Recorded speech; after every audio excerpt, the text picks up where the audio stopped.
네, 경제인사이트 이어갑니다. 여의도에서 가장 진중한 분 중에 한 분이죠. 신영증권 김학균 리서치 센터장 모시고 시장 얘기 나눠보겠습니다. 어서 오십시오. 네, 안녕하십니까. 저는 요즘 장에 대해서 딱 보면 도대체 잘 모르겠어요. 사실 지난 10년을 돌아보면 뭐 지수도 그렇게 많이 안 오른 것 같고, 이거 쭉 한번 시장을 지켜본 입장에서는 어떻게 평가하십니까? 네, 저희가 좀 한국 증시의 역동성이 좀 떨어진 것 같습니다. 과거에는 한 번 많이 떨어졌더라도 주기적으로 주가가 탄력적으로 오르는 일종의 탄성이 있었는데 예. 우리나라 종합주가지수 처음 2,000포인트 간 게 2007년입니다. 예. 그럼 16년 지나서 2,500 언저리니까 16년 동안 연율로 따지면 2% 정도도 채 못 올랐고요. 또 지난 10년을 또 생각해 보면 주식이 좋았던 게 코로나 팬데믹 직후에 금리가 아주 낮았을 예. 때 유동성 물피는 한 번 올라가고 또 2017년 딱 두 번 좋고 나머지는 굉장히 대정체였기 때문에 우리가 뭐 시장 전망이나 이런 것도 중요합니다만은 실제로 그 안에서 어떤 걸 선택하느냐 뭐 이런 게 중요하고 시장에 묻어두어서는 참 돈을 벌기가 어려웠던 지루한 힘든 시장이었던 것 같습니다. 뭐 16년 동안에 뭐 한 해에 한 40포인트 정도 오를까 말까 했으니까 그렇습니다. 참 네. 지루한 시장일 수도밖에 없는 그런 상황이었네요. 자, 그다음에 이제 미국의 6월 고용 지표가 발표됐는데 이게 민간 노동 지표라고 할 수 있는 그 ADP 지표하고 상당히 네. 좀 상반돼요. 이게 뭐가 진실입니까? 이게 조금씩 다른 경우는 있는데요. ADP는 미국 기업들을 급여 처리해주는 회사입니다. 그러다 보니까 누가 퇴직하고 이런 기본 데이터가 있으니까 하는 거고 또 이제 금요일 날 발표됐던 것은 미국 고용노동부에서 하는 정부 공식 데이터인데 굳이 따지면 고용노동부 데이터가 그 표본도 더 많고요. 또 이제 민간 고용, ADP 민간 고용은 정부 부문이 안 들어가는데 비농업 부문은 정부 부문 들어가서 표본이 다르니까 지금처럼 이제 방향이 엇갈리는 경우가 나오는데 예. 장기적으로 보면 좀 이제 비슷하게 수렴되는 경향이 있었고 대체로 이 ADP 고용이 그 노동부 고용 지표에 수렴되는 경향이 있었기 때문에 저는 금요일 날 우리가 봤던 그 6월 비농업 부문 예. 고용 지표가 조금 더 신뢰성이 있는 거 아닌가 이렇게 생각을 합니다. 그럼 결과적으로 미국 노동시장, 뭐, 패드가 상당히 중요하게 보는데, 이거 여전히 과열이라고 봐야 되는지, 아니면 네. 노동시장, 타이트하던 노동시장에 뭔가 균열이 생긴다고 봐야 될지. 저는 여전히 뜨겁다고 보는 쪽인데요. 물론 이제 시장 일자리 수가 20만 9천 개 신규 일자리 수 늘어나니까 이게 2020년 12월이 가장 낮고 예. 또 시장 추정치보다도 낮았습니다. 근데 경상적으로 보면 미국의 신규 일자리가 한 10만 개에서 12만 개 늘어나는 게 통상적인 노동시장의 이제 그 고용의 증가인데 뭐 20만 개니까 절대 수는 시장의 기대보다는 낮았지만 역사적으로 본 추이로 본 절대 수준은 굉장히 높고요.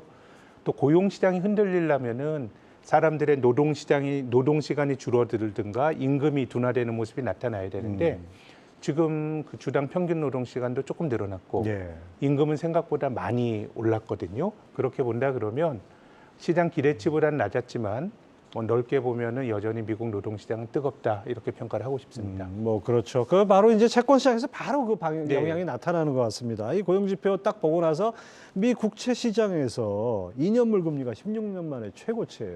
이것도 같은 5% 맥락이죠. 넘었죠. 그렇습니다. 이 2년짜리 금리는 미국 국채가 30년 만기 국채도 있고요. 예. 비교적 만기가 짧은 건데 만기가 짧은 단기 금리는 중앙은행이 어떻게 금리를 올릴 거냐.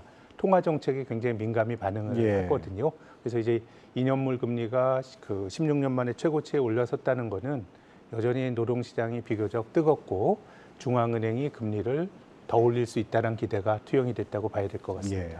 아무튼 단기 국채 금리가 상승하고 장단기 금리 차는 축소되고 뭐 이런 것들이 경기 시그널에 어떻게 해석을 해야 될까요? 뭐 이제 경기 둔화를 이제 예고하고 있다고 봐야 되는데요. 앞서 말씀드린 것처럼 단기 금리는 당장 중앙은행의 통화 정책을 반영합니다. 근데 중앙은행의 통화 정책은 인플레이션을 반영하는 건데 뭐 개념적으로 보면 인플레이션이 그 경제가 무리하고 있다는 겁니다. 여러 가지 그 경제적 자원을 과잉 사용해서 이제 경제에 과열이 있다는 게 인플레이션이니까 예. 지금의 우리가 보는 여러 가지 경제 지표들은 뭔가 지속 가능하지 않고 무리가 있다라는 게 어떤 그 인플레이션 안에 투영이 된 거고 장기 국채는요. 이게 중앙은행이 책임을 못 집니다. 중앙은행 뭐 파월 의장도 임기가 4년이고요. 예. 내가 30년짜리 국채를 샀다는 거는 중앙은행가들의 그 정책 금리도 중요하지만 시장의 집단지성, 특히 이제 경기를 반영하는 거거든요. 그럼 지금은 미국이 장단기 금리 차가 역전입니다. 단기 금리는 뭔가 무리해서 인플레 압박이 있고 연준이 금리 올릴 거라는 기대가 투영이 된 거고, 장기적으로는 긴축을 해서 경기가 나빠질 거다라고 하는 기대가 투영이 된 거니까 지금은 어쨌든 뭐 투자하는 사람들에게는 바람직한 조합은 아니죠. 뭔가 네. 걱정이 투영이 돼 있다고 봐야 될 것 같습니다. 뭐 7월 이달 말에 그 7월 FOMC에서 이제 패드가 금리를 올릴 것이다라는 네. 것이 그런 컨센서스 비슷하게 가는데, 그 전에 봐야 될 게 이제 6월 고용 지표와 이번 주 중에 나오는 이제 네. CPI 아니겠습니까? 패드가 어떻게 봤을까요, 이걸? 근데 제 생각에는 고용 지표는 여러 가지로 해석될 여지가 있지만 저는 여전히 뜨겁다라고 해석을 했는데요. 이번 주에 미국의 그 6월 소비자 물가 지수 발표되는데 6월에는 많이 떨어질 겁니다. 5월 달에는 전년 동월비 4%인데 6월에는 3% 초반까지 떨어질 것 같은데 문제는 다음이 걱정입니다. 왜냐하면 우리가 보는 물가 지수가 보통 전년 동월비로 많이 비교를 하지 않습니까? 예. 근데 작년 상반기에 우크라이나 전쟁이 나면서 미국의 소비자 물가 지수가 그냥 1월부터 6월까지 올라가고요. 예. 7월부터는 옆으로 횡보를 합니다. 원 지수가. 기저 효과가 이제 작용하는 그렇습니다. 딱 변곡점이네요. 더 안 작년도 물가가 더 안 올라갔기 때문에 예컨대 지금 이제 시장의 기대치가 우리가 이번 주에 볼 미국의 소비자 물가 지수가 5월 대비 0.4%포인트 정도 올라갈 거다라는 게 예상치입니다. 그렇게 되면 전년 동월비가 지난달에 4에서 3%까지 떨어지는데 만약에 6월에서 7월도 0.4%포인트 똑같이 올라갔다 그러면 그때 물가는 3.1에서 3.4가 됩니다. 오히려 더 올라가게 반등을 하는 되니까 꼴이 되네요. 제 생각에는 물가가 한 3분기 내에 그렇게 많이 떨어지긴 좀 힘들 것 같고요. 그럼 연준 입장에서는 뭐 7월에 금리를 한번 올리는 게 제 생각 매우 확률이 높은 선택인데, 이후에는 연준이 금리를 얼마나 올릴지 모르겠지만 야 이제 금리 인상 끝났어. 이런 정도의 뉘앙스의 시사점을 시장에 메시지를 주기에는 물가가 저는 녹록지 않을 것으로 보입니다. 사실 물가가 목표긴 한데, 네. 물가 안정이 목표 중에 하나긴 한데, 연준 입장에서는 궁극적으로 봤을 때는 경제 안정화 아니겠습니까? 그런 측면에서 물가에만 집착을 하면은 자칫 큰 거를 놓치지 않을까라는 생각도 들어요. 지금 물가 상승률을 만약에 2%까지 낮추려 그러면 여러 가지 비용이 좀 많이 들 것 같고, 다른 걸 많이 희생을 해야 되죠. 이미 뭐 금리를 올리다 보니까 뭐 미국의 지방은행이나 예. 뭐 이런 쪽에서 삐그덕거리는 게 이제 나오고 있거든요. 근데 지금 저는 연준도 관습적으로 물가 상승률 목표치가 2%고 한국은행도 2%입니다. 예. 근데 미국과 한국의 경제 구조나 성장의 단계가 전혀 다르거든요.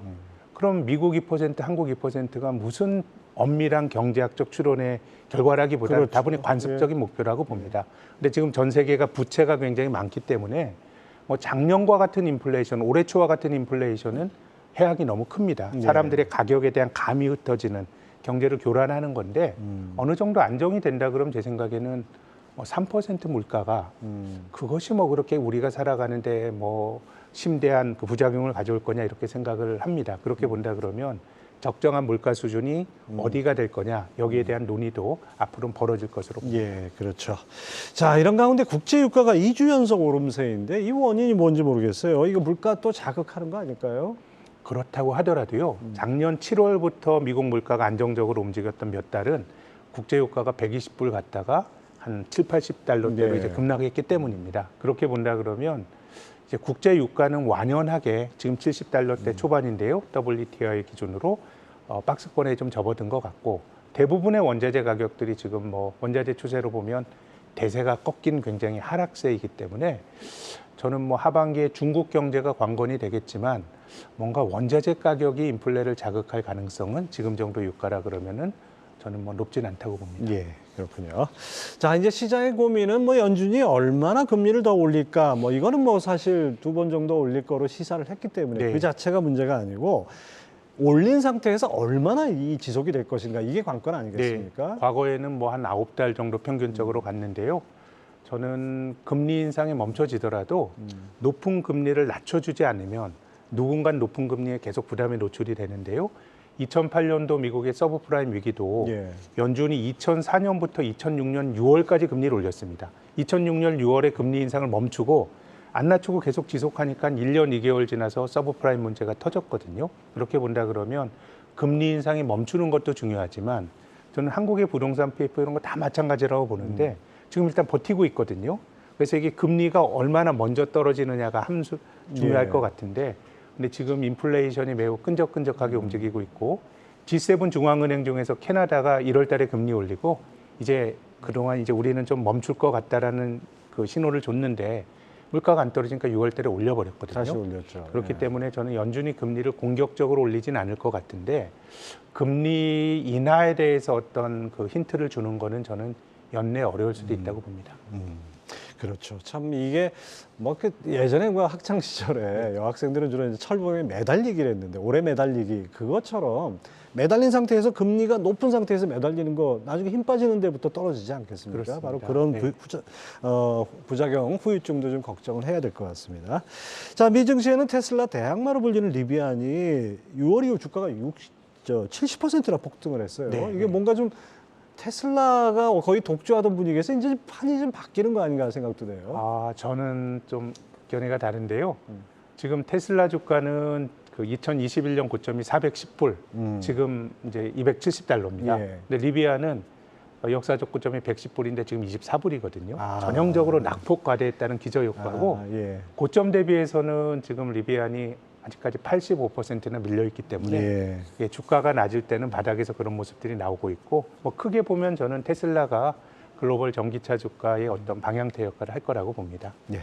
자, 고용지표 발표 이후에 미국 뉴욕 증시에서는 대형주들 위주로 하락폭을 키웠는데 지난주까지만 해도 뭐 기술주가 부활한다 뭐 이런 네. 얘기들이 많았잖아요. 앞으로 어떻게 될 것 같습니까? 저는 뭐 미국 주가도 오르려면 금리가 좀 낮아져야 될 것 같은데요.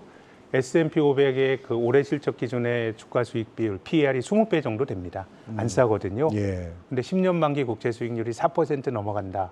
PER이 20배에서. 그래서 제 생각엔 지금은 주가가 오르기에는 조금 부담스럽고, 기업 실적이나 이런 게 잘 바뀌는 건 아니기 때문에 미국 통화 정책에 대한 기대치가 바뀌면서 금리가 떨어지게 되면 기술주가 다시 오를 수 있겠지만, 지금의 금리에서는 조금 부담을 좀 느끼는 그런 금리라고 봅니다.